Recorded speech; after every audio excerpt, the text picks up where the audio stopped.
Hello students. पिछले class में मैंने आपको औसत अभिक्रिया दर के बारे में बताया था और तात्क्षणिक अभिक्रिया दर के बारे में बताया था। औसत अभिक्रिया दर और तात्क्षणिक अभिक्रिया दर के बारे में मैंने आपको पिछले क्लास में बताया था। ठीक है। ग्राफ के आधार पर अगर हम लोगों को ग्राफ दिया हुआ है, नहीं, अभिकारक का सांद्रण और समय के बीच का ग्राफ दिया हुआ था, उसके आधार पर हम लोग अभिक्रिया का दर कैसे ज्ञात करेंगे वो हम लोग को बताया गया था। ग्राफ दिया रहे तब ग्राफ दिया रहे तब अभिक्रिया का दर हम लोग कैसे ज्ञात करेंगे वो हम लोग को बताया गया था। ठीक है। अब मान लो हम लोग को ग्राफ के आधार पर तो समझ गए। अब हम लोग को मान लो कोई अभिक्रिया दी हुई है, हम लोग कोई अभिक्रिया दी हुई है और अभिक्रिया दी हुई है और उसका अभिक्रिया का दर हम लोग को निकालना है। कोई अभिक्रिया हम लोग को दी हुई है तो उस अभिक्रिया का दर हम लोग कैसे निकालेंगे वो हम लोग को सीखना है। ठीक है। फिर से मैं बोल रहा हूं, ग्राफ दिया हुआ था, पिछले क्लास में मैंने पढ़ाया था आपको। ग्राफ हम लोग को दिया हुआ रहता है तो ग्राफ के आधार पर अभिक्रिया का दर कैसे निकालते हैं वो मैंने आपको बता दिया था। अब हम लोग देख रहे हैं कि अभिक्रिया दी हुई हो और अभिक्रिया दी हुई रहे और उस अभिक्रिया का दर कोई पूछता है तो हम लोग उसको कैसे निकालेंगे वो हम लोग को अब समझना है। ठीक है। चलो, यहां लिखा हुआ है किसी दिए गए अभिक्रिया के लिए अभिक्रिया का दर निकालने का तरीका। ठीक है। ये बोल रहा है किसी दिए गए अभिक्रिया के लिए अभिक्रिया का दर निकालने का तरीका। यानी कोई अभिक्रिया आपको दी हुई है और उस अभिक्रिया का दर आपको निकालने के लिए कह रहा है तो अभिक्रिया का दर हम लोग कैसे निकालेंगे। ठीक है। चलो भाई, अब यहां से जैसे एक अभिक्रिया लिख दिया, PCl5 बदल रहा है PCl3 प्लस Cl2 में। यहाँ पे आपको दिया हुआ है PCl5, ये बदल रहा है आपका PCl3 और प्लस कौन सी में, Cl2 में आपका बदल रहा है। ठीक है। यहाँ पर आप देखिएगा तो ये रिएक्शन जो है वो बैलेंस्ड है। ये रिएक्शन आपका संतुलित अभिक्रिया है, बैलेंस रिएक्शन है। फॉस्फोरस गिन लो भाई, एक फॉस्फोरस यहाँ, एक फॉस्फोरस यहाँ। क्लोरीन यहाँ पर 5 है अभिकारक में और उत्पाद में क्लोरीन हो गया 3 और 2 5, बैलेंस है भाई। तो रिएक्शन आपका बैलेंस है। तो लिखा हुआ है यह अभिक्रिया संतुलित है। यह अभिक्रिया क्या है, संतुलित है। ठीक है। पहले अभिक्रिया को हम देख रहे हैं। अब देखो तो PCl5 यानी जो अभिकारक है वो कितना मोल है, 1 मोल। क्योंकि PCl5 के आगे क्या लगा हुआ है, कुछ नहीं लगा हुआ है, तो हम क्या मानते हैं उसको, 1। तो यहां पर हम लोग PCl5 को मानेंगे 1 मोल, यहां पर PCl3 को मानेंगे 1 मोल और यहां पर Cl2 को मानेंगे 1 मोल। ठीक। चलो भाई, तो क्या लिखा हुआ है, इस अभिक्रिया में अभिकारक तथा उत्पाद का कोएफिशिएंट समान है। अभिकारक तथा उत्पाद का कोएफिशिएंट क्या है भाई, समान है। यानी इसका कोएफिशिएंट 1 है तो इसका भी 1 है और इसका भी क्या है, 1 है। ठीक है। तो हम लोग इस अभिक्रिया को पहले लिखे, अभिक्रिया को देख लिए कि बैलेंस है कि नहीं, तो अभिक्रिया बैलेंस्ड है। नहीं, दूसरा हम लोग क्या चेक किए कि इसमें सबका कोएफिशिएंट क्या है, सेम है। अगर ये 1 मोल है तो ये भी 1 मोल है, ये भी 1 मोल है। तो लिखा हुआ है इस अभिक्रिया में अभिकारक तथा उत्पाद का कोएफिशिएंट समान है। तो कोएफिशिएंट मतलब यही होता है कि अभिकारक के आगे क्या लगा हुआ है, तो 1 लगा हुआ है, कुछ नहीं है, इसका मतलब 1 मानते हैं। यहाँ पर क्या लगा हुआ है, 1 लगा हुआ है, यहाँ पर क्या लगा हुआ है, 1 लगा हुआ है। तो जो अभिकारक के आगे जो संख्या लगा रहता है उसे हम लोग स्टाइक्योमेट्रिक कोफिशिएंट कहते हैं, स्टाइक्योमेट्रिक कोफिशिएंट। तो हम शॉर्ट फॉर्म में सिर्फ कोफिशिएंट लिखे हैं। ठीक है। तो इसका भी कोफिशिएंट 1 है, इसका भी 1 है, इसका भी 1 है, तो तीनों का कोफिशिएंट क्या है, समान है। चलो भाई, अब इसका मतलब हम लोग को यहां से लिखा हुआ है, देखो तो लिखा हुआ है अर्थात कोफिशिएंट समान है से क्या मालूम चलता है, अर्थात इस अभिक्रिया में यदि 1 मोल PCl5 खर्च होगा तो 1 मोल PCl3 तथा 1 मोल Cl2 बनेगा। यानी अगर 1 मोल PCl5 टूटता है, 1 मोल PCl5 टूटेगा तो 1 मोल PCl3 और 1 मोल Cl2 बनेगा। इसका मतलब है कि जितना PCl5 खर्च होगा, देख रहे हो, अगर 1 मोल ये खर्च होगा तो ये भी 1 मोल बनेगा और ये भी 1 मोल बनेगा। नहीं, यानी जितना अभिकारक यहां पर खर्च होगा उतना ही उत्पाद भी आपका बनेगा। ठीक है। क्यों ऐसा हो रहा है, क्योंकि सबका कोएफिशिएंट क्या है, समान है। इसका भी कोएफिशिएंट 1, इसका भी 1, इसका भी 1, इसलिए ऐसा हो रहा है। तो वही लिखा हुआ है कि अर्थात इस अभिक्रिया में यदि 1 मोल PCl5 खर्च होगा तो 1 मोल PCl3 तथा 1 मोल Cl2 बनेगा। ठीक है। चलो भाई, अर्थात अभिकारक के खर्च होने का दर तथा उत्पादों के बनने का दर समान होगा।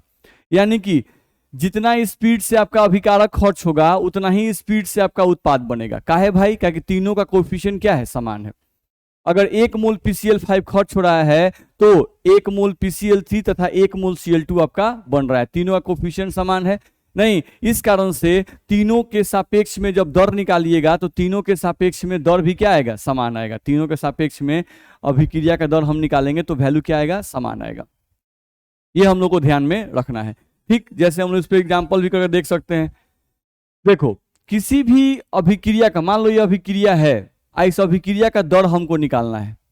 किसी भी अभिक्रिया का दर हमको निकालना है, तो अभिक्रिया का दर अगर निकालना है तो हम लोग को ध्यान रखना है कि अभिक्रिया का दर मतलब होता है कि तीनों के सापेक्ष में हम लोग का दर समान आना चाहिए। ठीक, हम लोग समझ जाएंगे इस बात को, आगे समझते हैं। फिलहाल के लिए अभी एक अभिक्रिया दी हुई थी, यह अभिक्रिया संतुलित है। इस अभिक्रिया था उत्पाद में कोएफिशिएंट क्या है? समान है नहीं, कोएफिशिएंट समान है, इसका मतलब 1 मोल PCl5 खर्च होगा तो 1 मोल PCl3 और 1 मोल Cl2 बनेगा। वही लिखा हुआ है, अर्थात अभिकारक के खर्च होने का दर, अभिकारक के खर्च होने का स्पीड और उत्पाद के बनने का स्पीड क्या है? समान है। तो ऐसा क्यों हम बोल रहे हैं? क्योंकि सबका कोएफिशिएंट क्या है भाई? समान है। ठीक, आगे बढ़ो। अगले पॉइंट पे आए तो फिर से रिएक्शन लिखा हुआ है, PCl3 बदल रहा है PCl5 बदल रहा है PCl3 प्लस Cl2 में। तो यहाँ लिखा हुआ है, अर्थात इस अभिक्रिया में अभिक्रिया का दर किसी भी अभिकारक या उत्पाद के सापेक्ष में निकालेंगे तो उसका मान क्या आएगा? समान आएगा। उसका मान क्या आएगा भाई? समान आएगा।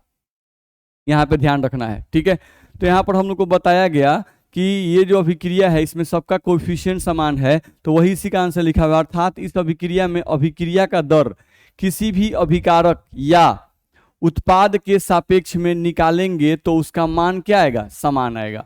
ठीक है, किसी के सापेक्ष में निकालेंगे, अभिक्रिया का दर PCl5 के सापेक्ष में निकालेंगे तो उसका जो मान आएगा नहीं, या अभिक्रिया का दर PCl3 के सापेक्ष में निकालेंगे तो उसका भी वही मान आएगा जो इसके सापेक्ष में आएगा। अगर आप Cl2 के सापेक्ष में अभिक्रिया का दर निकालिएगा तो उसका भी वही मान आएगा जो इसके सापेक्ष में आएगा और जो इसके सापेक्ष में आएगा। क्यों भाई? क्योंकि तीनों का कोएफिशिएंट सेम है, तीनों का स्पीड क्या है? सेम है। इसके खर्च होने का दर और इनके बनने का दर क्या है? समान है। तो ऐसा हम लोग क्यों बोल रहे हैं? क्योंकि इनका सबका कोएफिशिएंट सेम है। ध्यान रखना है। अब इसको आप चेक भी कर सकते हो कि एग्जाम्पल से। देखो, हम लोग चेक करके दिखा देते हैं आपको, देखा जाए। देखो, यहां पर हम लोग उसी रिएक्शन को फिर से यहां पर लिख रहे हैं। यहां पर लिखा हुआ है PCl5 बदल रहा है PCl3 प्लस Cl2 में। PCl5 बदल रहा है PCl3 प्लस Cl2 में। हम लोग मान लो कि 10 बजे कोई अभिक्रिया शुरू किए, हम लोग 10 बजे कोई अभिक्रिया शुरू करें, T बराबर 10, यानी 10 बजे, घड़ी में अभी 10 बजा है, 10 बजे हम अभिक्रिया शुरू किए। 10 बजे PCl5 का जो मात्रा है वो 5 मोल पर लीटर मान लिया गया। यहाँ M का मतलब क्या है? मोलरता, और मोलरता का यूनिट क्या होता है? मोल पर लीटर। तो फिलहाल शॉर्ट फॉर्म में कहो कि 10 बजे PCl5 का मात्रा कितना है? 5 मोल। ठीक है, तो 10 बजे अभिक्रिया शुरू किए हैं, अभिक्रिया हम लोग यानी अभिकारक PCl5 को बर्तन में रखे, तो 10 बजे शुरू किए हैं, तो अभी इसका मात्रा उस समय क्या है? 0 और 0, यानी अभी ये नहीं बने हैं, अभी ये नहीं बने हैं, 10 बजे ये लोग नहीं बने हैं। ध्यान रखना है। ठीक है, तो PCl5 का मात्रा हम लोग 10 बजे लिए हैं 5 मोल, नहीं, उस समय इनका मात्रा 0 और इनका मात्रा 0।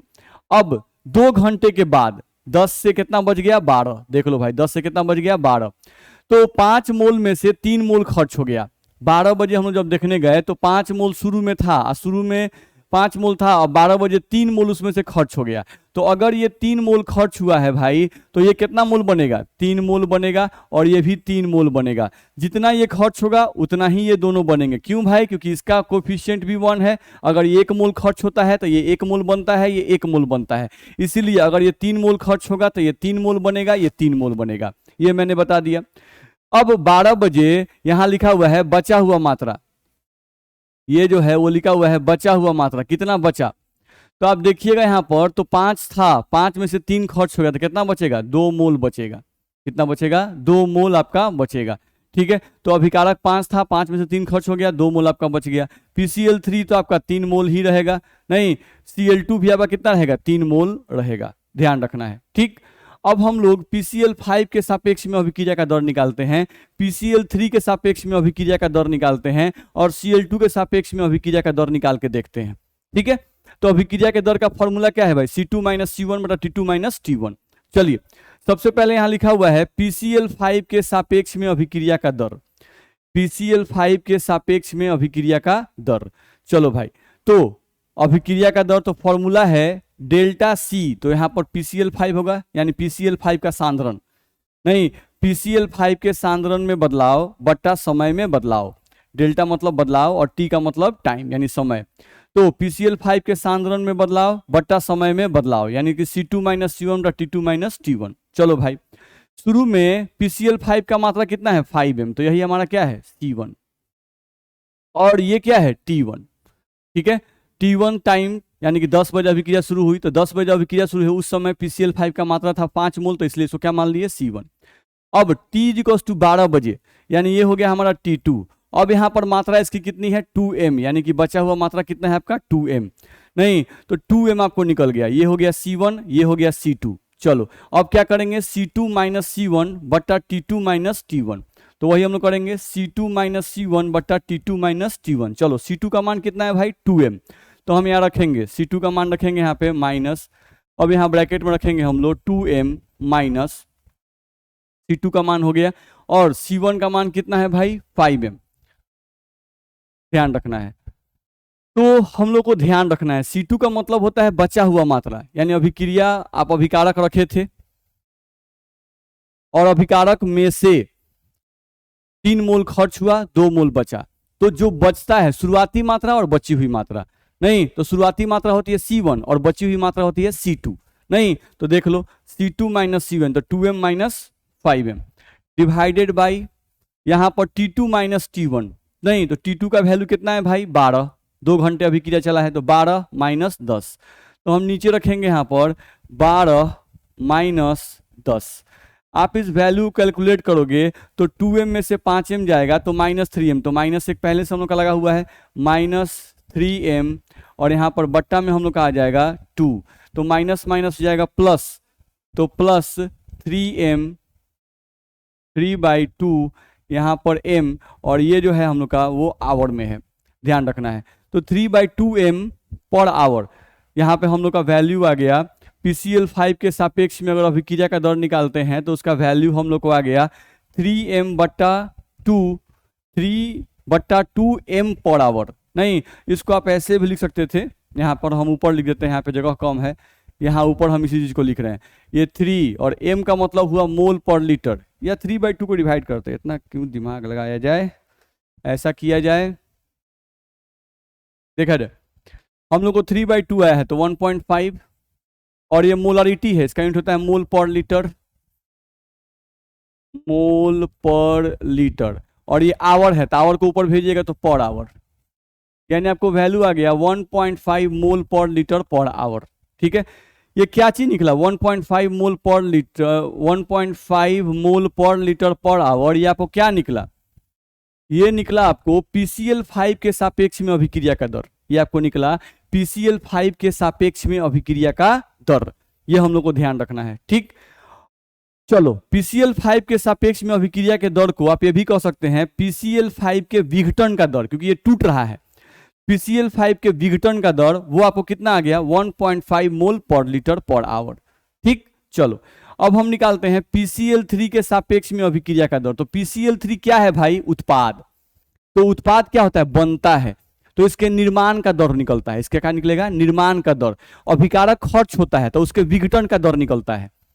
ठीक है, अब हम निकाल रहे हैं PCl3 के सापेक्ष में अभिक्रिया का दर, या उसी बात को हम ऐसे भी कह सकते हैं कि PCl3 के निर्माण का दर। ठीक, वही बात यहां पे लिखा गया, देख लो PCl3 के सापेक्ष में अभिक्रिया का दर बोले या PCl3 के निर्माण का दर, तो भाई अभिक्रिया का दर निकालना है, PCl3 के सापेक्ष में अभिक्रिया का दर निकालना है, तो क्या होगा PCl3 के सांद्रता में बदलाव बट्टा समय में बदलाव।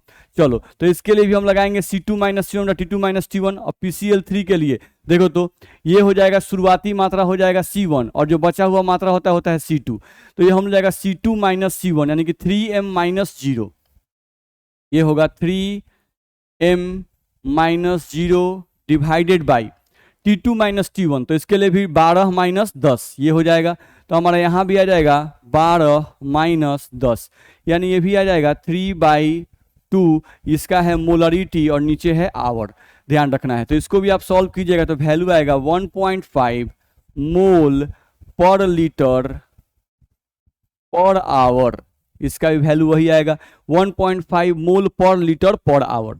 ठीक है, तो देख लो भाई, कोएफिशिएंट इसका भी 1 था, इसका भी 1 था, इसका भी 1 था, तीनों कोएफिशिएंट सेम था। तो हम कहे थे कि तीनों के सापेक्ष में आप अभिक्रिया का दर निकालिएगा तो मान समान आएगा। आप देख लो, PCl5 के सापेक्ष में अभिक्रिया का दर आप निकाले तो वैल्यू कितना है 1.5 मोल पर लीटर पर आवर। PCl3 के सापेक्ष में आप निकाले, नहीं C2 minus C1 T2 minus T1 लगा के, तो वहां भी 1.5 मोल पर लीटर पर आवर आया। चलो अब Cl2 के सापेक्ष में अभिक्रिया का दर निकालो, तो यहां भी आप फॉर्मूला लगाओगे क्या, C2 माइनस C1 बटा T2 माइनस T1। तो चलो Cl2 के लिए चेक करो, Cl2 में बचा हुआ मात्रा यही C2 होता है और शुरुआती मात्रा यही C1 होता है, तो 3 माइनस 0, तो यहां भी आप लिखिएगा 3m माइनस 0, और टाइम तो वही है T2 माइनस T1, 12 माइनस 10, तो यहां भी आ जाएगा 3m बट्टा में 2 आवर, नहीं तो यहाँ पे हम लोग आ जाएगा 1.5, और मोलरिटी का यूनिट मोल पर लीटर और आवर को लिख देंगे, तो इसका यूनिट हो गया मोल पर लीटर पर आवर। तो आप यहां से देख सकते हैं कि हम लोग PCl5 के विघटन का दर निकाले तो वो भी 1.5 मोल पर लीटर आया, 1.5 मोल पर लीटर पर आवर आया। PCl3 के निर्माण का दर निकाले तो वो भी वैल्यू 1.5 मोल पर लीटर पर आवर आया, और Cl2 के भी निर्माण का दर निकाले तो वो भी हम लोग को आ गया 1.5 मोल पर लीटर पर आवर। ठीक है, तो मेरे कहने का सेंस क्या है, मेरे कहने का सेंस सिर्फ इतना है कि हम लोगों को यहां पर ध्यान ये रखना है कि अगर कोई अभिक्रिया दी हुई है, अगर अभिक्रिया बैलेंस है और सबका बैलेंस होने के बाद सबका कोएफिशिएंट समान है, तो आप किसी भी के भी सापेक्ष में अभिक्रिया का दर निकालिएगा, सबके सापेक्ष में अभिक्रिया का दर क्या आएगा, समान आएगा। नहीं तो यहां से कोई पूछता है कि भाई कि इस अभिक्रिया का दर क्या होगा, कोई हमसे बोला कि इस अभिक्रिया का दर क्या होगा, तो इस अभिक्रिया का दर हम लोग को हो जाएगा 1.5 मोल पर लीटर पर आवर, यही हमको वैल्यू हो जाएगा 1.5 मोल पर लीटर पर आवर, क्योंकि जिसके भी रिस्पेक्ट में निकाल रहे हैं भाई, सबके केस में वैल्यू क्या आ रहा है, सेम आ रहा है। अलग अलग आएगा तब प्रॉब्लम है, लेकिन यहां तो सबके रिस्पेक्ट में वैल्यू क्या आया, सेम आया। तो ध्यान रखना है, अगर जब भी हमको ऐसा रिएक्शन दिया रहे, एक ऐसा रिएक्शन दिया रहे, एक ऐसा बैलेंस्ड रिएक्शन दिया रहे जिसमें सभी का कोएफिशिएंट समान हो और उस अभिक्रिया का दर पूछ दे, तो हमको क्या करना है, सबके सापेक्ष में निकालने का आवश्यकता नहीं है, सबके सापेक्ष में निकालने का आवश्यकता नहीं है। किसी एक अभिकारक को पकड़ लो और उसके सापेक्ष में अभिक्रिया का दर निकाल दो, वही अभिक्रिया का दर हो जाएगा।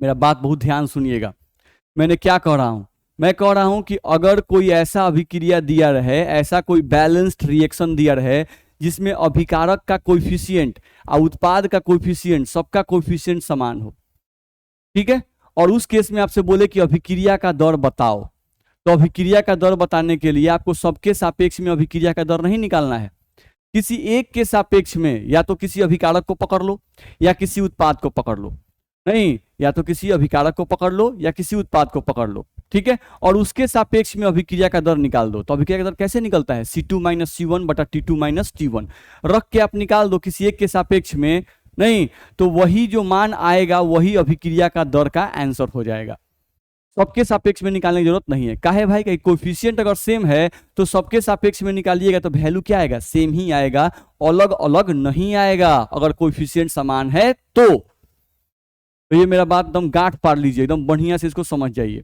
ठीक है। तो ऐसे रिएक्शन में हमको कोई टेंशन नहीं है, सबके सापेक्ष में निकालने की आवश्यकता नहीं है। चलो आगे बढ़ते हैं। यहां लिखा हुआ है, इस अभिक्रिया में हमने देखा कि सभी के सापेक्ष में अभिक्रिया का दर समान आ रहा है, सभी के सापेक्ष में अभिक्रिया का दर क्या आ रहा है, समान आ रहा है। तो वही अभिक्रिया का दर अगर आपको निकालना है, अभिक्रिया का दर, तो अभिक्रिया का दर आप लिख सकते हो यहाँ पर, डी का मतलब क्या है, चेंज, बदलाव, PCl5 का ब्रैकेट मतलब होता है सांद्रण, PCl5 के सांद्रण में बदलाव, ये ब्रैकेट का मतलब है सांद्रण, डी का मतलब है बदलाव, PCl5 के सांद्रण में बदलाव बट्टा dt का मतलब होता है, T का मतलब टाइम और D का मतलब बदलाव। तो समय में बदलाव, तो PCl5 के सांद्रण में बदलाव बटा समय में बदलाव। नहीं तो ये हो गया हम लोगों का अभिक्रिया का दर, या तो आप इसके मदद से निकाल सकते हो या अभिक्रिया का दर आप इसके मदद से भी निकाल सकते हो। नहीं, PCl3 के सांद्रण में बदलाव बटा समय में बदलाव, इन्हीं के अनुपात को अभिक्रिया का दर कहते हैं। यहाँ पर Cl2 के सांद्रता में बदलाव बटा समय में बदलाव, तो किसी इन तीनों में से किसी के मदद से आप अभिक्रिया का दर निकाल सकते हैं। अभिक्रिया का दर इन तीनों में से किसी के मदद से आप निकाल सकते हैं, ध्यान रखिएगा। ठीक है, क्यों? क्योंकि तीनों के सापेक्ष में अभिक्रिया का दर क्या आएगा? समान आएगा। क्यों समान आएगा? क्योंकि सबका कोएफिशिएंट क्या है भाई? समान है। ठीक है, तो ये बात आप समझ गए होंगे। तो इस तरह से हम लोग निकाल सकते हैं। चलो, जैसे आप नॉर्मल कोई एग्जाम्पल से भी समझ सकते हो। जैसे हम लोग यहाँ से अगर देखें तो कोई भी आपको एग्जाम्पल दिया हो, जैसे एनसीईआरटी बुक में एग्जाम्पल दिया हो, उसको हम लोग देख लेते हैं। देखिए तो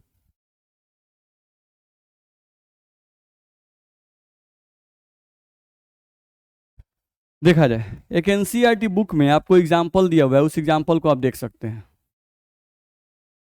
देख लो, यहाँ पर दिया हुआ है Hg लिक्विड, इसमें एक एग्जाम्पल दिया हुआ है, उसको लिखते हैं Hg लिक्विड प्लस यहाँ से लिखा हुआ है Cl2 गैस। ठीक है, Hg लिक्विड और Cl2 गैस लिखा हुआ है। अब देखते हैं Hg लिक्विड और Cl2 गैस, और इनके अभिक्रिया से आपका बन रहा है HgCl2, इनका आपका बन रहा है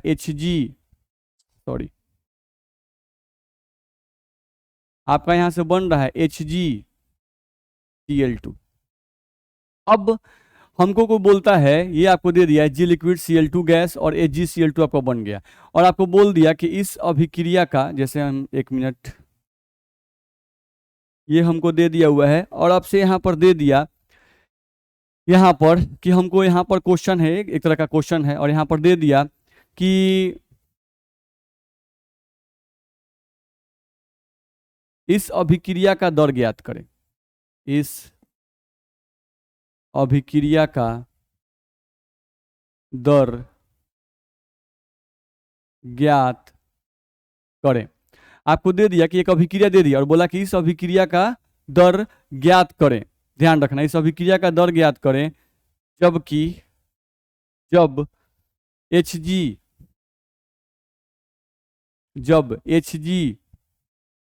का सांद्रण, जब Hg का सांद्रण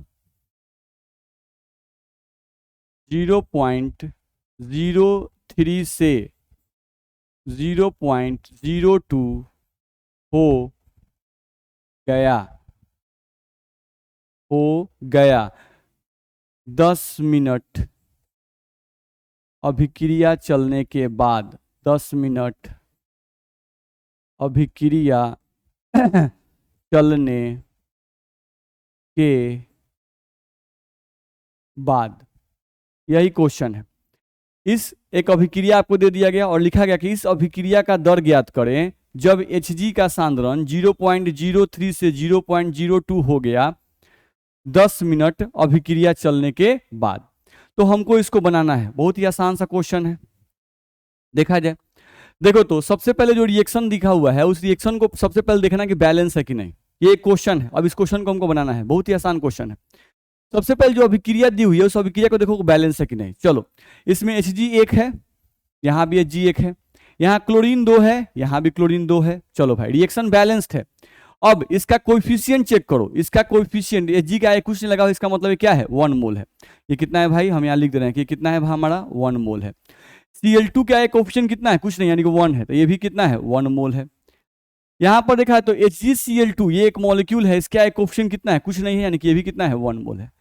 आप देखो कि तीनों का कोएफिशिएंट क्या है? सेम है। तीनों का कोएफिशिएंट क्या है? सेम है। तो अगर तीनों का कोएफिशिएंट सेम है और आपको बोल दिया कि इस अभिक्रिया का दर ज्ञात करो, नहीं तो हम किसी के सापेक्ष में निकालेंगे भाई, अभिक्रिया का दर वही आएगा।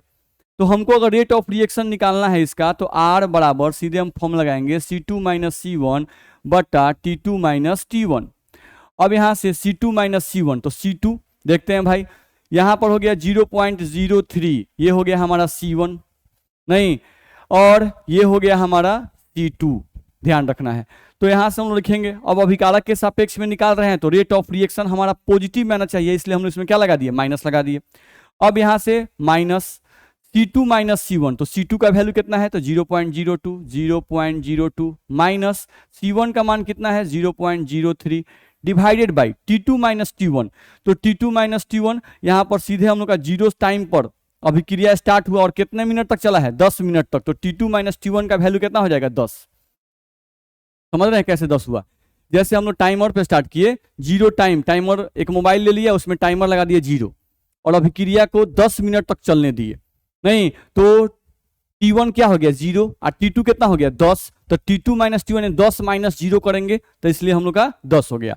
अब यहाँ से आप वैल्यू निकालिएगा तो आपका वैल्यू आ जाएगा माइनस, और फिर यहाँ पर आपका आ जाएगा माइनस, और इसको घटाएंगे तो वैल्यू आएगा 0.01, नहीं, और डिवाइडेड बाई कितना आएगा भाई 10, यहाँ से माइनस माइनस प्लस हो जाएगा, ये आपका आ जाएगा 0.01 बट्टा 10, और इसका यूनिट आप समझ ही रहे हो, इसका यूनिट हम यहाँ नीचे लिख रहे हैं मोल पर लीटर पर मिनट, क्योंकि यहाँ पे टाइम क्या चीज में है, मिनट में है, तो मोल पर लीटर पर मिनट, ये वैल्यू हम लोग को आ जाएगा। तो इस तरह से हम निकाल सकते हैं, और यही अभिक्रिया का दर हो जाएगा हम लोग का 0.01 बटा 10, या इसी को आप सॉल्व करके लिखते हैं, अगर यहाँ पर हम लिख रहे हैं इसी को सॉल्व करके तो वैल्यू आता है 0.001 मोल पर लीटर पर मिनट, मोल पर लीटर पर मिनट, ये वैल्यू हम लोग को यहाँ से आता। तो इस तरह से हम लोग सॉल्व कर सकते हैं, ध्यान रखना है। तो सबके सापेक्ष में अगर सबका कोफिशिएंट अगर सेम है तब कोई टेंशन नहीं है, आसानी से हम लोग अभिक्रिया का दर निकाल सकते हैं, ध्यान रखना है, ठीक। तो इस टाइप का एक हम लोग को आता है। दूसरे पॉइंट पे आइए, हम लोगों को अब यहाँ पे एक दूसरा रिएक्शन दिया हुआ है, यहाँ पर एक दूसरा रिएक्शन दिया हुआ है, इसको ध्यान से देखो।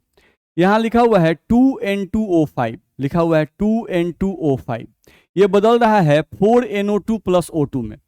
यहाँ पर लिखा हुआ है 2N2O5, नाइट्रोजन पेंटा ऑक्साइड है, ये नाइट्रोजन पेंटा ऑक्साइड, नहीं, और ये है नाइट्राइट, इसके आगे कोफिशिएंट 4 है, और ये आपका है O2, यानी N2O5 टूटता है तो बनता है NO2 प्लस O2, ठीक है। ये अभिक्रिया हमको नहीं याद करना है, ये अभिक्रिया दिया हुआ है, ये अभिक्रिया क्या है, दिया हुआ है।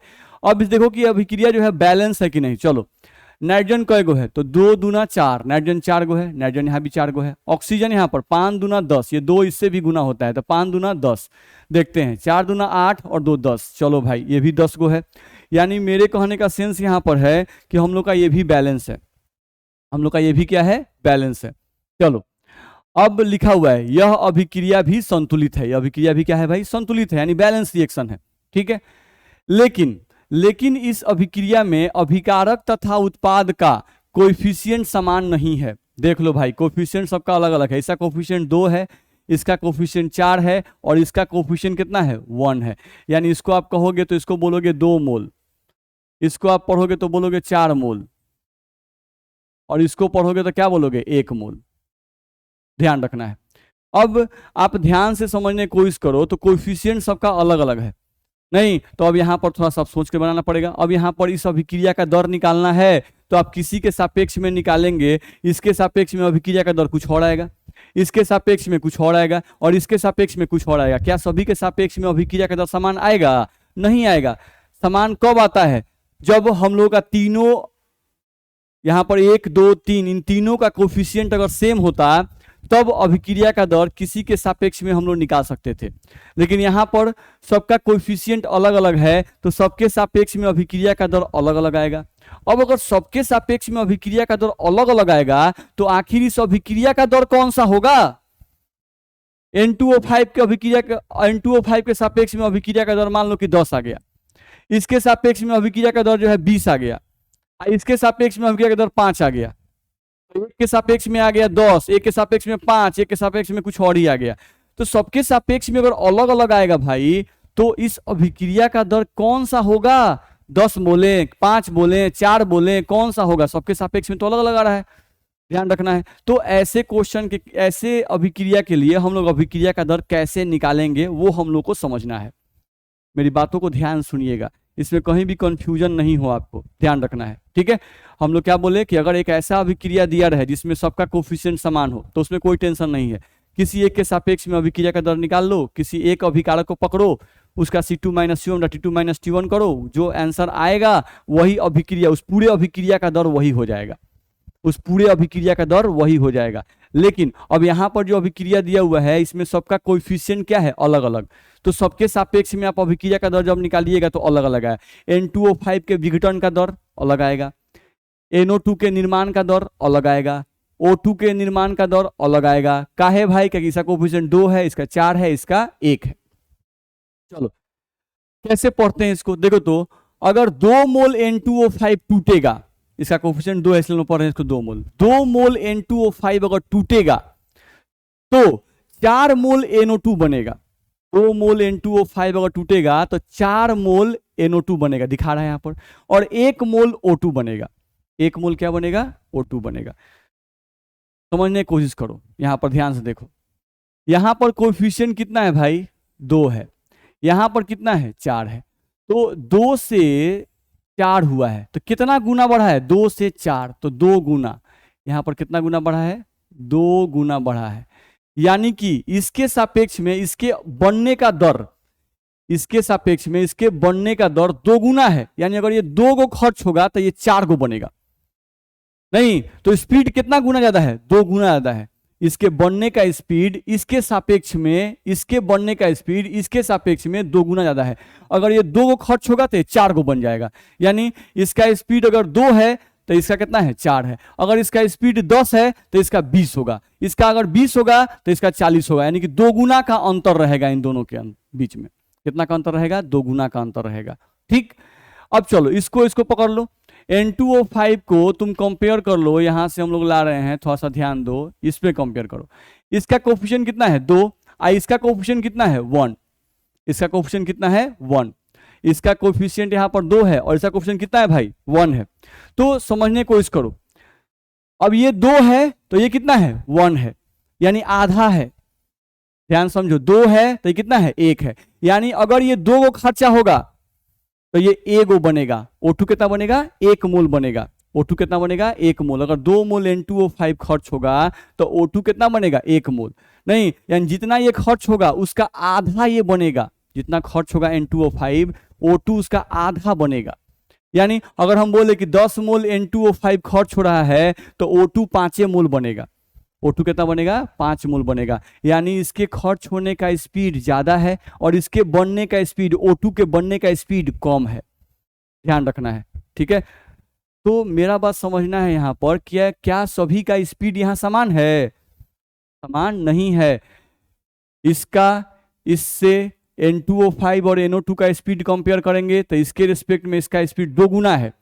N2O5 का स्पीड और O2 का स्पीड अगर कंपेयर करेंगे तो हम लोग क्या दिखाई दे रहा है, N2O5 और O2 का स्पीड कंपेयर करेंगे तो इसके सापेक्ष में ये आधा है। नहीं, यानी अगर ये 2 गुना है, 2 है तो ये 1 होगा, अगर ये 10 होगा तो ये 5 होगा। O2 कितना होगा, 5 होगा।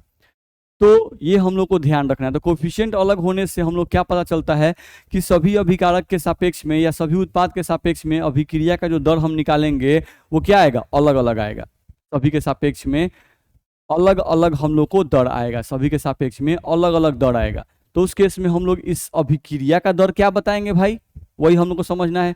तो हम लोग कुछ ऐसा उपाय करना होगा, हम लोग को कुछ ऐसा उपाय करना होगा कि सभी के सापेक्ष में अभिक्रिया का दर समान हो जाए। ठीक है, हमको कुछ ऐसा उपाय करना होगा कि सभी के सापेक्ष में अभिक्रिया का दर क्या हो जाए, समान हो जाए। अगर सभी के सापेक्ष में अभिक्रिया का दर समान हो जाए तो वो जो मान आएगा वही इस पूरे अभिक्रिया का दर कहलाएगा। ठीक है, हम क्या बोल रहे हैं, फिर से सुनो ध्यान से। हम कह रहे हैं कि इस अभिक्रिया में सबका कोएफिशिएंट अलग अलग है तो सबका दर अलग अलग आएगा। तो अभिक्रिया का दर क्या होगा, अभिक्रिया का दर हमको बताने के लिए पहले कुछ ऐसा उपाय करना होगा कि सबका अभिक्रिया का दर समान हो जाए। सबका अभिक्रिया का दर क्या आ जाए, सबका दर क्या हो जाए, समान हो जाए। सबका दर समान अगर हो जाए जिस तरीके से, तो दर समान करने के बाद जो समान वैल्यू आएगा वही इस पूरे अभिक्रिया का दर होगा। समझेंगे हम लोग, अभी मैंने जो बोला उसको आप ध्यान से समझ लीजिएगा। ठीक है, चलो अब हम पढ़ते हैं क्या क्या मैंने लिखा हुआ है। ये एक अभिक्रिया दिया हुआ है तो लिखा हुआ है कि यह अभिक्रिया भी संतुलित है। सही है कि संतुलित है। लेकिन इस अभिक्रिया में अभिकारक तथा उत्पाद का कोएफिशिएंट समान नहीं है। सही बात है, इसका कोएफिशिएंट 2 है, इसका 4 है, इसका 1 है। यहां अगर 2 मोल N2O5 खर्च होगा तो 4 मोल NO2 तथा 1 मोल O2 बनेगा। सही है, अगर ये 2 मोल खर्च होगा तो ये 4 मोल बनेगा, ये 1 मोल बनेगा, यानी ये 2 है तो ये 4 है, यानी इसके सापेक्ष में 2 गुना है, इसके सापेक्ष में ये जो है वो कितना है, आधा है। ध्यान रखना है। चलो, अर्थात यहाँ N2O5 के विघटन के दर का मान तथा NO2 और O2 के निर्माण के दर का मान अलग अलग आएगा। सही है भाई, क्योंकि सबका कोफिशिएंट अलग है। नहीं तो इसके विघटन के दर का मान, इसके निर्माण के दर का मान और इसके निर्माण के दर का मान अलग अलग आएगा। नहीं, अभिकारक विघटित होता है, ये बनते हैं, इसलिए इसके निर्माण का दर निकाला जाता है और इसके विघटन का दर निकाला जाता है। ध्यान रखना है। तो वही हम लोग को बोल रहा है कि अलग अलग आएगा। चलो भाई देखते हैं अलग अलग कैसे आता है, देखा जाए। यहां से हम देखें हम लोग तो फिर उसी अभिक्रिया को हम लोग यहाँ लिखे हुए हैं 2N2O5 बदल रहा है 4NO2 प्लस O2 में। हम लोग 10 बजे अभिक्रिया शुरू किए, T=10 बजे अभिक्रिया शुरू किए। उस समय N2O5 का मात्रा हम मान लिए कि 10 मोल है। N2O5 का मात्रा कितना है, 10 मोल। अभी अभिक्रिया शुरू नहीं हुई है तो इसका मात्रा 0, यानी अभी ये नहीं बना है। इसका मात्रा भी 0, अभी ये भी नहीं बना है।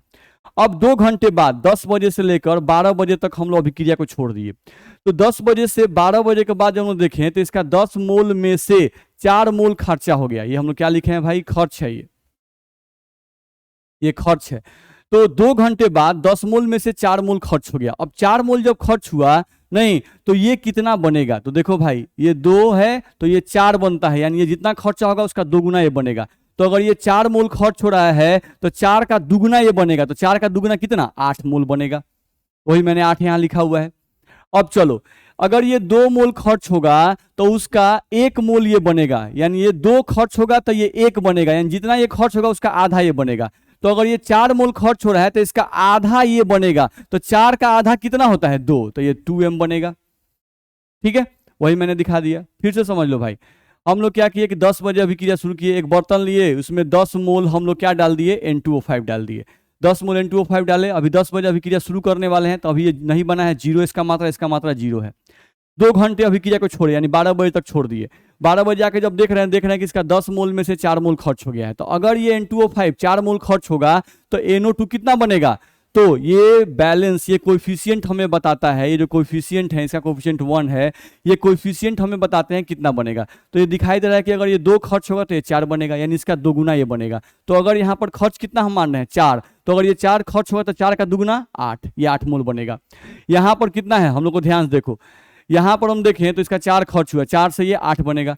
अब ये 2 है तो ये 1 बनता है, यानी जितना ये खर्च होगा उसका आधा ये बनेगा। तो अगर ये 4 खर्च हो रहा है तो ये कितना बनेगा, 2 बनेगा, इसका आधा ये बनेगा। वही मैंने लिख दिया। चलो, अब 10 मोल में से 4 मोल खर्च हो गया, बचा कितना, 6 मोल। 10 - 4, 6 मोल बच गया। ये हो गया आपका C1, ये हो गया आपका C2, ये हो गया आपका T1, ये जो है आपका 10, ये क्या हो गया T1, और ये जो 12 है वो क्या हो गया T2। ठीक है, C1 C2। यहां पर भी देखें तो ये हो गया हमारा C1, ये हो गया हमारा C2, यहां पर भी ये हो गया C1 और ये हो गया C2। शुरुआती मात्रा को C1 कहते हैं और जो बच गया मात्रा उसको C2 कहते हैं। ठीक है, और अभिक्रिया का दर निकालने के लिए C2 - C1 T2 - T1 करते हैं। चलो, तो वही हम लोग कर रहे हैं। अब N2O5 के विघटन का दर निकालना चाहते हैं। N2O5 के विघटन का दर, या इसी को कहें कि N2O5 के सापेक्ष में अभिक्रिया का दर निकालना चाहते हैं। तो फॉर्मूला है यहां पर माइनस लगाए हैं, क्यों, क्योंकि ये अभिकारक है। N2O5 क्या है, अभिकारक। तो अभिकारक के सापेक्ष में अभिक्रिया का दर निगेटिव आता है, तो अभिक्रिया के दर को पॉजिटिव करने के लिए हम लोग यहाँ पे माइनस लगा दिए हैं, क्योंकि रेट ऑफ रिएक्शन निगेटिव नहीं होता है। ध्यान रखना, रेट ऑफ रिएक्शन पॉजिटिव ही आता है। ठीक है, चलो, तो अभिकारक के सापेक्ष में हम लोग फॉर्मूला लगाएं C2 - C1। चलो, इसका C2 कितना है, 6m, C1 कितना है 10, तो देखो मैंने लिखा है 6m - 10m बट्टा T2 - T1। तो इसका T2 कितना है भाई, 12 - 10, तो 12 - 10 मैंने यहाँ लिख दिया है, 12 - 10। तो C2 - C1 बट्टा T2 - T1। तो आप जब घटाएंगे तो 10 में से 6 जाएगा 4, तो -4 आएगा और माइनस माइनस प्लस जाएगा, तो यहाँ 4m बट्टा 2 ये कट गया और आ गया 2m पर आवर। या इसी को आप कह सकते हैं 2, और m का मतलब मोल पर लीटर, तो 2 मोल पर लीटर पर आवर, 2 मोल पर लीटर पर आवर, ये हम लोग का आ गया। ठीक है, चलो अब NO2 के निर्माण का दर निकालते हैं, यानी NO2 के सापेक्ष में अभिक्रिया का दर निकाल रहे हैं। तो NO2 के सापेक्ष में निकाल रहे हैं भाई, तो NO2 के निर्माण का दर निकाला गया, तो इसका फॉर्मूला होगा C2 - C1। देख लो भाई, इसका C2 क्या है 8m, C1 क्या है 0, तो देखो लिखा गया 8 - 0। T2 - T1, तो इसका T2 क्या है 12, T1 क्या है 10, तो देख लो लिखा गया है 12 - 10, तो यहाँ से आ गया 8m/2। यहाँ से जो काटेंगे अगर 2 से, नहीं तो 2 चौका 8, तो यहाँ पे आ गया 4m पर आवर या 4 मोल पर लीटर पर आवर, ये आ गया। अब O2 के निर्माण का दर निकालेंगे, नहीं तो इसके लिए भी लगाएंगे O2 के लिए C2 - C1, तो इसका C2 क्या है 2m, C1 क्या है 0, तो देखो 2m - 0 लिखा गया है। फिर इसके लिए T2 - T1, तो वही 12 - 10 मैंने लिख दिया है, 12 - 10, ये आ गया 2m/2। इसको काटेंगे तो वैल्यू क्या आएगा 1 मोल पर लीटर पर आवर। तो आप यहां से देख लो कि N2O5 के रिस्पेक्ट में अभिक्रिया का दर निकालेंगे तो वो आ गया 2 मोल पर लीटर पर आवर। NO2 के सापेक्ष में निकालते हैं तो वो आ गया 4 मोल पर लीटर पर आवर। O2 के सापेक्ष में निकालते हैं तो वो आ गया 1 मोल पर लीटर पर आवर। तो सबके सापेक्ष में वैल्यू क्या आया, अलग अलग आया। सबके सापेक्ष में वैल्यू क्या आ गया, अलग अलग आ गया।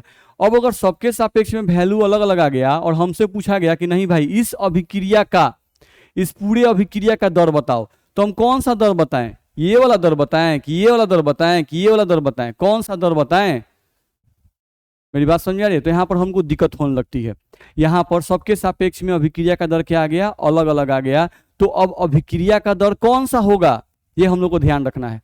तो मैंने कहा कि अब हम लोग कुछ ऐसा उपाय करना होगा, यहाँ पर कुछ ऐसा उपाय हम लोग करना होगा कि सबके सापेक्ष में अभिक्रिया का दर समान हो जाए।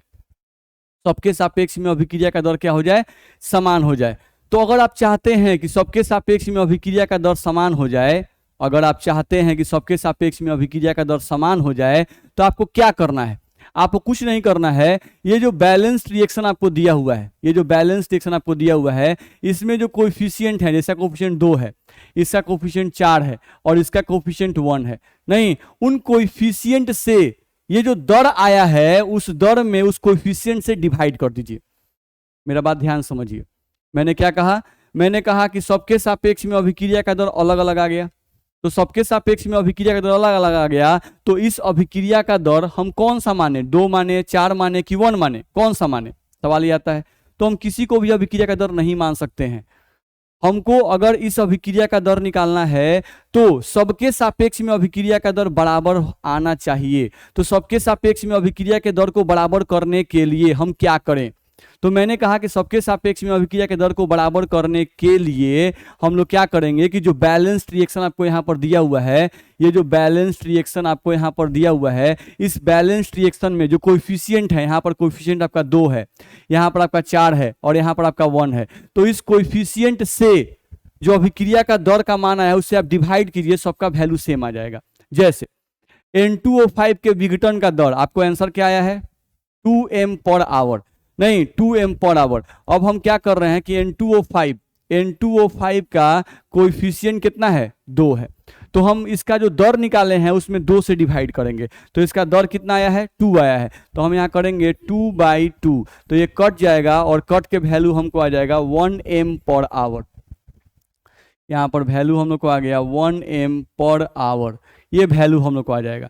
चलो अब हम लोग NO2 के निर्माण का दर निकाले हैं, तो वो वैल्यू हम लोग को आया है 4 molarity per hour, 4 molarity per hour. अब इसका देखो NO2 का कोएफिशिएंट कितना है 4, तो 4 से इसको डिवाइड करो।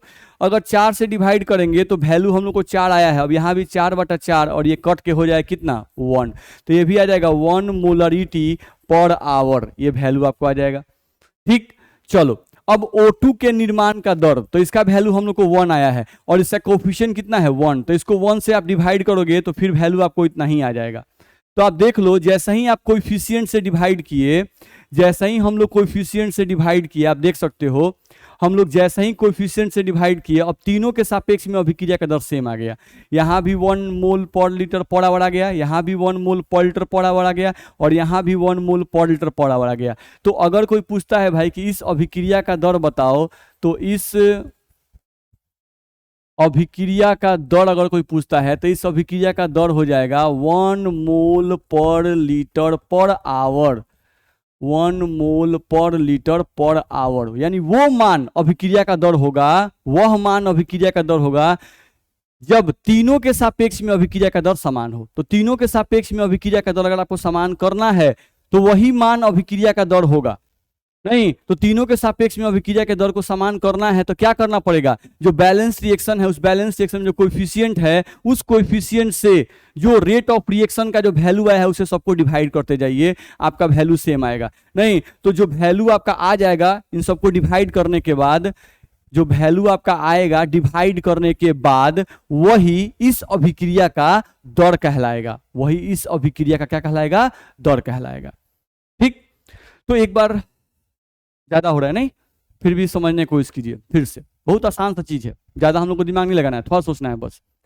मैं ये कह रहा हूं कि आपको एक ऐसा अभिक्रिया दिया रहे जिसमें अभिक्रिया आपका बैलेंस हो, सभी का कोएफिशिएंट क्या हो, समान हो।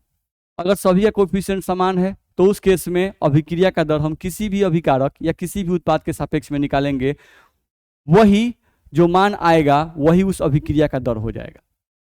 लेकिन अगर कोई अभिक्रिया आपको दी हुई है और उस अभिक्रिया में अभिक्रिया बैलेंस भी है लेकिन सभी का कोएफिशिएंट अलग अलग है, तो सभी के सापेक्ष में अभिक्रिया का दर अलग अलग आएगा।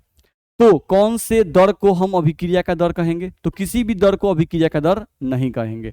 हमको पहले क्या करना होगा कि जो अलग अलग दर का मान आया है उसको बराबर करने के लिए हमें क्या करना है, तो जो बैलेंस रिएक्शन में जो कोएफिशिएंट हैं उन कोएफिशिएंट से उस दर को डिवाइड कर देंगे। डिवाइड करने के बाद जो मान आएगा, नहीं वही मान उस पूरे अभिक्रिया का दर कहलाएगा। ठीक है, ये बात याद रखिएगा। तो वही बात मैंने आपको यहां से बताया और उसी बात को आपको यहां से समझ लेना है।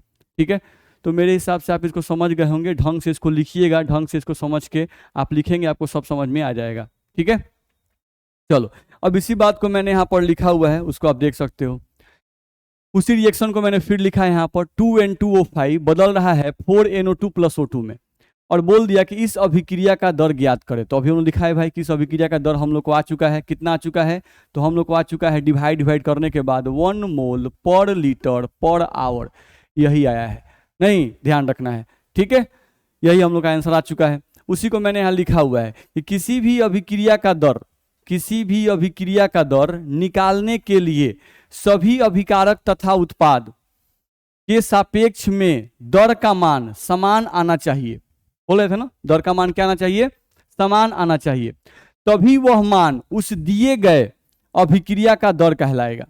बात समझ आ रहा है, किसी भी अभिक्रिया का दर निकालने के लिए सभी अभिकारक तथा उत्पाद के सापेक्ष में दर का मान समान आना चाहिए, तभी वह मान उस दिए गए अभिक्रिया का दर कहलाएगा। सभी के सापेक्ष में दर के मान को समान करने के लिए, सभी के सापेक्ष में दर के मान को समान करने के लिए संतुलित अभिक्रिया में उपस्थित कोएफिशिएंट से दर के मान को डिवाइड करना पड़ेगा, तब जो मान आएगा वही अभिक्रिया का दर कहलाएगा। तो जो मैंने बात समझाया है उसी बात को मैंने यहाँ पर लिख दिया है कि भाई सभी के सापेक्ष में अभिक्रिया के दर को समान करने के लिए क्या करना होगा, तो संतुलित अभिक्रिया में उपस्थित जो कोएफिशिएंट होते हैं उसको लेकर दर से डिवाइड कर दीजिएगा, तो सबके सापेक्ष में अभिक्रिया का दर समान आ जाएगा, और जो वो मान आएगा वही उस अभिक्रिया का, उस पूरे अभिक्रिया का दर कहलाएगा।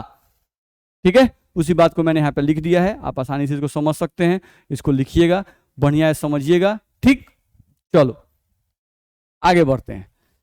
यहां से हम लोग को देखा जाए तो हम लोग को यहाँ पे लिखा गया, देखो वही अभिक्रिया लिखा हुआ है 2N2O5 4NO2 + O2 में बदल रहा है। तो अगर हमको अभिक्रिया का दर निकालना है भाई, तो अभिक्रिया का दर बराबर, अभिकारक है इसलिए माइनस लगाए हैं, D मतलब बदलाव, N2O5 के सांद्रता में बदलाव। DN2O5 का मतलब क्या है, तो D का मतलब बदलाव, और N2O5 ब्रैकेट के अंदर है तो N2O5 की सांद्रता, तो N2O5 की सांद्रता में बदलाव बटा समय में बदलाव। अब इसमें हम ये 2 कहां से आया है, तो 2 यहाँ पर देखिए जो कोएफिशिएंट है उसे डिवाइड कर दिए। तो अभिक्रिया का दर निकालना है तो हमको क्या निकालना होगा, C2 - C1 बटा T2 - T1 निकालना पड़ेगा, और उसमें जो कोएफिशिएंट है उसे डिवाइड कर देना होगा। ठीक है, तो अभिक्रिया का दर निकल जाएगा। अगर आप इसके मदद से NO2 के मदद से अभिक्रिया का दर निकालना चाहते हैं तो क्या करना पड़ेगा, C2 - C1 बटा T2 - T1, और जो वैल्यू आएगा उसमें 4 से डिवाइड करना होगा। नहीं, जो वैल्यू आएगा उसमें कैसे डिवाइड करना पड़ेगा, 4 से। तो यहाँ 4 छूटा हुआ है, हम लोग 4 यहाँ लिखेंगे, ध्यान रखना है।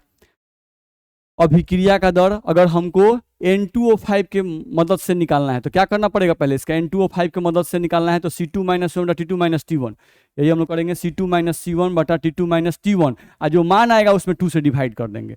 अगर NO2 के सापेक्ष में निकालना है तो हमको क्या करना पड़ेगा, NO2 के सापेक्ष में निकालने के लिए तो C2 माइनस C1 बटा T2 माइनस T1, ये जो भी मान आएगा इसमें 1/4 से क्या करना होगा, डिवाइड करना होगा, यानी 4 जो आया है उस 4 से डिवाइड कर दीजिएगा तो NO2 के मदद से आप अभिक्रिया का दर निकाल लीजिएगा। अगर O2 है तो इसका तो कोफिशिएंट 1 है, तो यहाँ पर हम लोग को सीधे C2 माइनस C1 बटा T2 माइनस T1 कर लेंगे, हम लोग को मान निकल जाएगा। ठीक है, तो मेरी बात आपको ध्यान से समझनी होगी। ठीक है, उसके मदद से हम लोग यहाँ पर बना सकते हैं, वही हम लोग को यहाँ से बताया गया है। अब देखो, जैसे यहां पर दिया हुआ है N2 प्लस 3H2 और 2NH3, तो देखो इसका कोफिशिएंट कितना है, इसका कोफिशिएंट देखो तो 1 मोल है, इसका कोफिशिएंट 3 मोल है, इसका कोफिशिएंट कितना है तो 2 मोल है, सबका कोफिशिएंट क्या है, अलग अलग है। तो अगर कोई बोलता है सीधे आपको कि भाई H2 के सापेक्ष में अभिक्रिया का दर निकालना है, नहीं, कोई आपसे बोला कि अभिक्रिया का दर निकालो H2 के मदद से, अभिक्रिया का दर निकालो, यहां से कोई बोल दिया आपको, मान लो अभिक्रिया का दर H2 की मदद से निकालो, H2 की मदद से निकालो, तो H2 के मदद से निकालो कोई कह दिया तो हमको क्या करना है, नहीं, H2 के लिए जो C2 माइनस C1 का जो क्वेश्चन में वैल्यू दिया रहेगा, इसके C2 का और C1 का वैल्यू वो हम लिखेंगे, यानी अभिक्रिया का दर बराबर हम लिखेंगे, अभिक्रिया का दर बराबर हमको लिखना हो तो हम क्या लिखेंगे, C2 माइनस C1 अब बटा C2 माइनस T1, नहीं, ये C2 किसका, H2 का C2, H2 का C1 और H2 का T2 और T1 लिख देंगे, और इसका कोएफिशिएंट कितना है 3, तो यहाँ पर 1/3 यानी 3 से इसको डिवाइड कर देंगे, हमको अभिक्रिया का दर निकल जाएगा। मेरी बात समझ में आ रही है? तो अभिक्रिया का दर अगर हमको निकालना है तो क्या करना होगा, फॉर्मूला वही है, T2 minus one T2 minus T1, नहीं, फॉर्मूला वही है, बस करना क्या है कि हमको अभिक्रिया का दर निकालना है तो जो कोएफिशिएंट है उस कोएफिशिएंट से डिवाइड कर देना है जो मान दर का आएगा, T2 माइनस C1 बटा T2 माइनस T1, जो वैल्यू आएगा उसमें कोएफिशिएंट से डिवाइड कर देंगे तो अभिक्रिया का दर, इस पूरे अभिक्रिया का दर निकल जाएगा। हाँ, कोई बोलता है कि नहीं भाई H2 के विघटन का दर निकालिए, तो उस केस में हमको उसको 3 से डिवाइड नहीं करना है, H2 के विघटन का दर निकालिए तो फिर सिर्फ C2 माइनस C1 बटा T2 माइनस T1 करके हम लोग विघटन का दर निकाल लेंगे।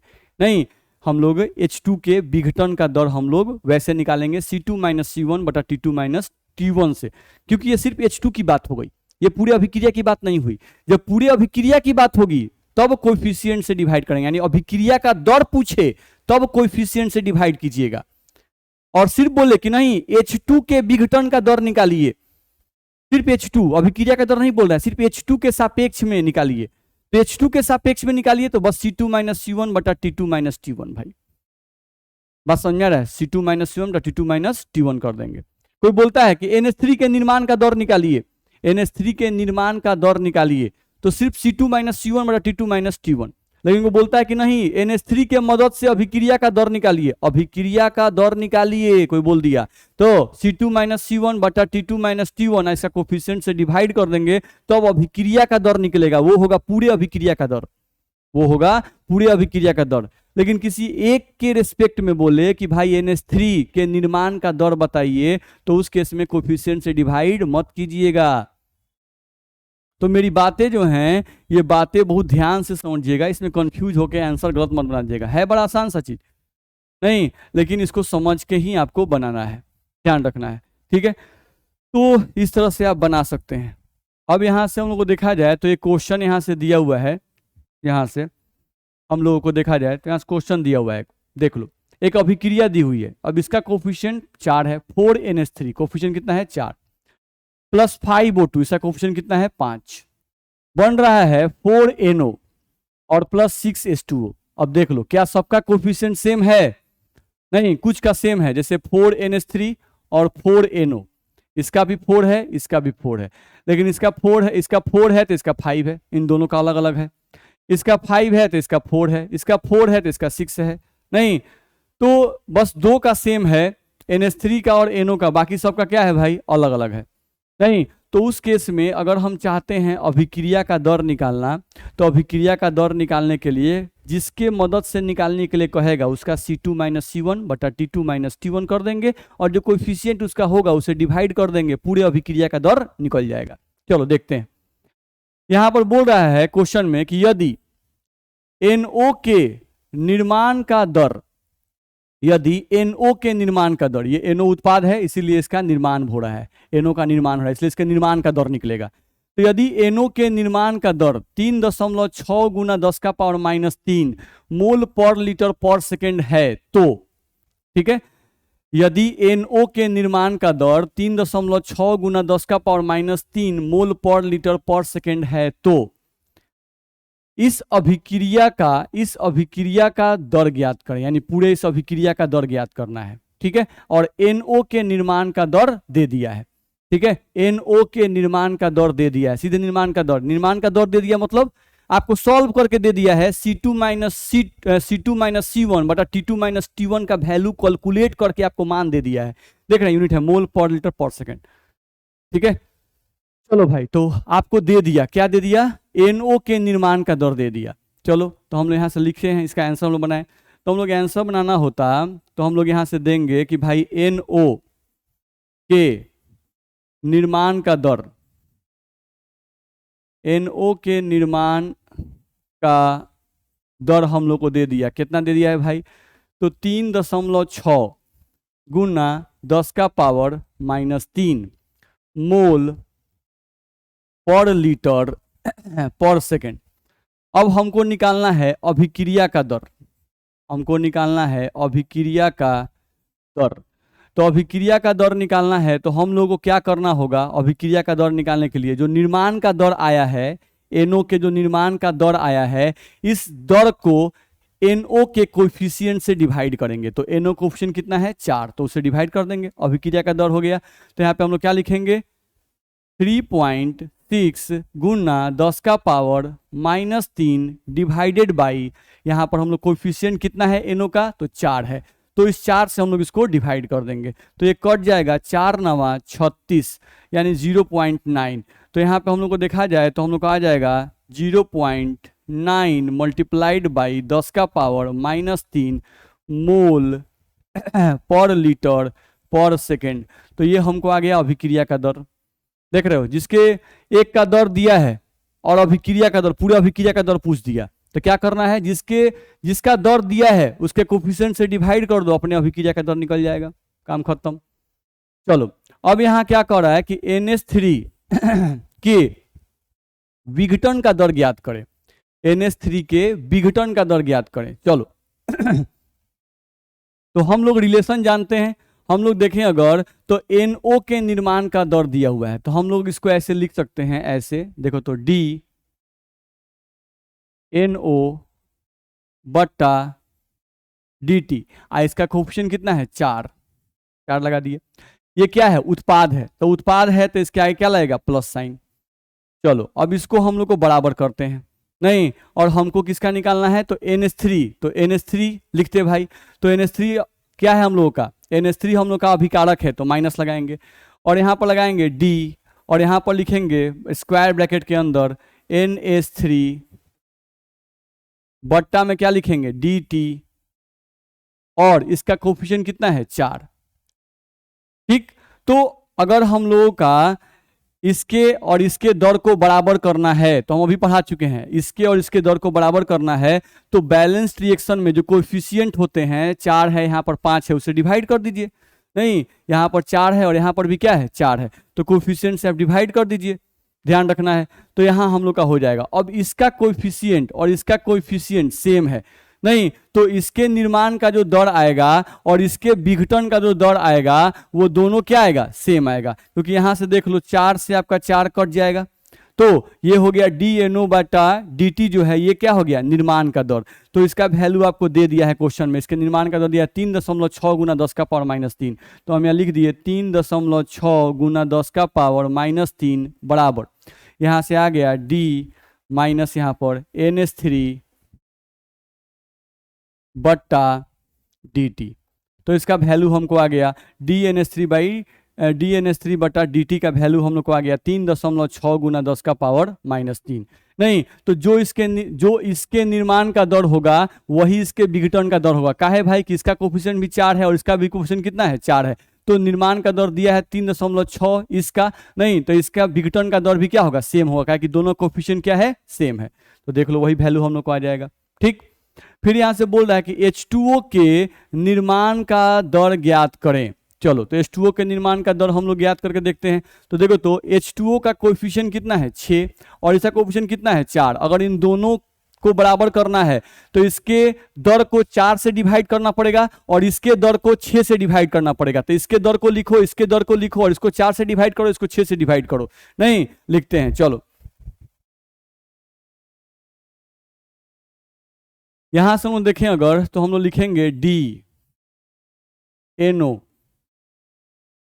बट्टा dt और यहां पर इसका कोएफिशिएंट कितना था, 4 बराबर DH2O बट्टा dt। ऐसा कोएफिशिएंट कितना था, 6। दोनों कोएफिशिएंट से डिवाइड करेंगे तभी दोनों के सापेक्ष में दर क्या आएगा, समान आएगा। अब यहां से हम लोग को डिवाइड कर दिए, ये भी उत्पाद था तो इसके आगे भी प्लस साइन रहेगा, ये भी उत्पाद है तो इसके आगे भी क्या रहेगा, प्लस साइन। अब DNO बाई dt इतने का मान आपको दिया हुआ है, यही होता है निर्माण का दर।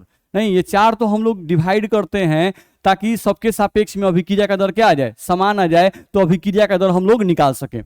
चलो तो इसका मान आपको दिया है, इसका मान कितना दिया है भाई, DNO बटा dt का मान दिया है 3.6 गुना 10 का पावर -3, इतने का मान दिया है। अब डिवाइडेड बाई कितना कर दिए, 4 बराबर यहां से हमको निकालना है इसका मान, हमको इसका मान निकालना है, सिर्फ DH2O बाई dt का मान निकालना है। तो यहां से D और यहां पर आप लिखिएगा H2O और बट्टा में यहां पर आपको 6 dt आया है। नहीं अब आपको इसी का मान निकालना है, इतने का मान निकालना है, H2O के निर्माण का दर। तो ये 6 को इधर भेज देंगे हम। तो यहाँ से हम लोग को देखो तो D और यहाँ से लिखेंगे H2O और बट्टा में यहाँ पे लिखेंगे हम लोग dt और ये बराबर में हो जाएगा। यहाँ से हम लोग ऊपर भेजेंगे तो ये हो जाएगा 6 मल्टीप्लाइड बाई 3.6 गुना 10 का पावर -3 डिवाइडेड बाई 4, ये हम लोग को आ जाएगा। आप काट सकते हैं 2 से, तो 2 3 6 और 2 दूना का 4, 2 से काटिएगा तो ये कट जाएगा 1.8, तो 18 3 54, यहाँ से आ जाएगा 5.4 गुना 10 का पावर -3 मोल पर लीटर मोल पर लीटर। और ये क्या चीज़ में यूनिट दिया हुआ है, पर सेकंड में दिया हुआ है, तो मोल पर लीटर पर सेकंड, ये हम लोग का आंसर आ जाएगा इस तरह से। ठीक, तो इस तरह से हम लोग बना सकते हैं, ध्यान रखना है। तो अब एक बार आप क्या कीजिए कि बढ़िया से जो मैंने पढ़ाया है इसको आप ढंग से लिखिए, रिवाइज कीजिए, नहीं कहीं दिक्कत हो तो फिर हमसे डिस्कस कीजिएगा। अब अगले क्लास में इसी पे आधारित कुछ और हम क्वेश्चन बनवाएंगे तो आपका कॉन्सेप्ट और क्लियर हो जाएगा। ठीक है, आज के क्लास में हम लोग इतना ही पढ़ाएंगे। अब इसको आप बढ़िया से फेयर कर लीजिए, बढ़िया सब लिख लीजिए, तब हम लोग अगले क्लास में फिर आगे बढ़ेंगे। ठीक है, अब इसी पर आधारित हम और क्वेश्चन कराएंगे तो आपका कॉन्सेप्ट और क्लियर हो जाएगा। वैसे मैंने सभी बातें इसमें ढंग से आपको समझा दी हैं, आप ढंग से इसको देख लीजिएगा एक बार। ठीक है, ओके, थैंक यू।